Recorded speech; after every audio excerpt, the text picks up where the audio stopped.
So my name is Rob Carey, and I am the director of the Independent Studies program at Fresno Pacific University, and I'm here today with Dr. Alan Hedberg, clinical psychologist in the Fresno area, and we're talking today about parenting, and parenting better. How can we parent better? So I've got a lot of questions for him, and I want to draw some of this wisdom out of him. Let's go for it. Yeah. It's a good topic. It's not just parenting, but it's parenting better. Parenting better. You know, I like that idea just because parents all parent. Yeah. Some do it better than others. But what we want is to do it much better than what we have been parented as a child ourselves. Uh-huh. So that's why I think that title is a very important one. You know, it's a very important issue because kids today want to hear two things from their parents. One is the parent loves them, and that's conveyed in a lot of different ways. We'll talk about that. And the other one is that the kid wants to hear a commitment from the parents that the parents are learning to do it better so that there will be a better relationship in the family. So that's where the idea comes from, is better parenting. That's what kids want today. So how is parenting today, or why is parenting such an important topic in today's world? What's the topic? A lot of competition for the attention of the kids, for the commitment of kids, you know, for the mind of the kids, and, you know, for just the lifestyle that kids develop. A lot of competition out there. If the parent isn't setting the course, is not setting the direction, then the kid turns to other sources for that direction in their life. And so then parents lose it. Right. So it's really, it starts with the parent. You've got a section in your book, it's called the Parenting Inventory, okay? And you're asking questions of the reader, questions like, how were they themselves parented? Why is that an important question for parents to ask? How they themselves were parented? Well, you know, most parents just parent their kids as they were parented. It's an easy way to do it. It's natural. We just do it the same way. We replicate the mistakes of our parents. We do the good things that our parents did. But it's a different time. You know, when I was parented, you know, many, many years ago, that was a different time. Called for a different style of parenting. Today we have a different demand on kids, a different competition for the attention of kids. Calls for a different style of parenting.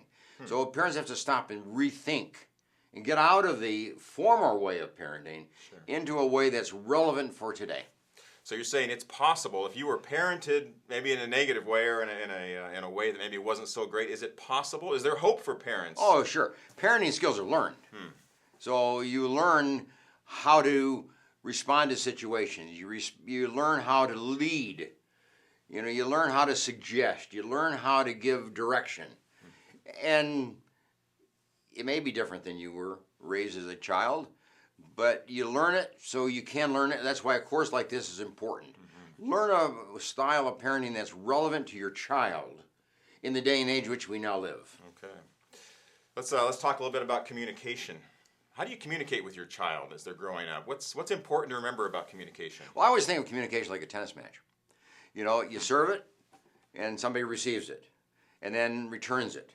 And that person receives it, and then returns it. And a tennis match, you know, a good tennis match is like 4 or 5 back and forth volleys.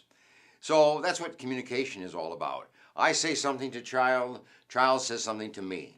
I say something to child says something to me. Back and forth. Can start either way, but that's what a communication is really all about, is to develop this ongoing dialogue back and forth rather than just directions or giving orders. Now, can a parent actually use that analogy of a tennis court? I think it's a wonderful one to use because that's really how it fits. That's what goes on in life. You know, it isn't that you spike a child, you know, to win. But you help the child learn how to receive and how to return. So you play to the child's level of ability, and then you bring the child along with you to a higher level of ability. Tennis is a good way of looking at it. That is. So would you recommend any resources for parents as far as how to communicate with your child or their son? My book. Uh-huh. Yeah, Dr. Teach Me to Parent. Several chapters in here on parenting. But the other one is this.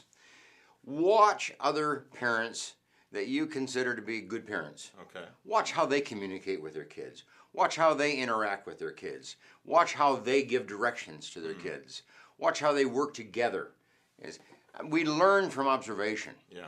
So, and there's a lot of examples around us. We don't learn from the bad examples. We don't learn from some of the better examples around us. You mentioned a couple times parenting in the past, how you were parented. Quickly, how would you describe the changes that have taken place in the last 10 or 20 years with parenting? How is it different? Well, the degree of difficulty, degree of competition for the child's demand and attention is very, very different today. The drug world, and to be very specific, is very demanding on a child, very tempting, very attractive, to a child. There's much more going on even in sports and in various after-school kind of activities. I mean, you have to decide how you're going to live. You have to decide what you're going to do, and you have to decide what you're not going to do. And you do that not as a child, you do that as a family. And a parent leads that process. Phones are a big deal now. So do you see kids that going to their phone and seeing their phone as the expert rather than their parent? Is that something that's happening? Well, phone is part of our life, and it's not a bad thing. It's a good thing, but if it's controlled. And we have guidelines along that particular way, which we recommend to children and to parents on that. But you have to recognize that it is part of the life today, not to fight it, but to use it in a positive way, in a way that will be educational, in a way that will be constructive, to a child. Good. Okay. For a child to sit there 6 and 8 hours a day, that's not helpful. Right. That's not healthy. Anything you do for 6 to 8 hours a day is probably not healthy. A couple hours a day is probably a healthy use of iPhones and various other kind of equipment. Good. All right. Thank you. That concludes part 1.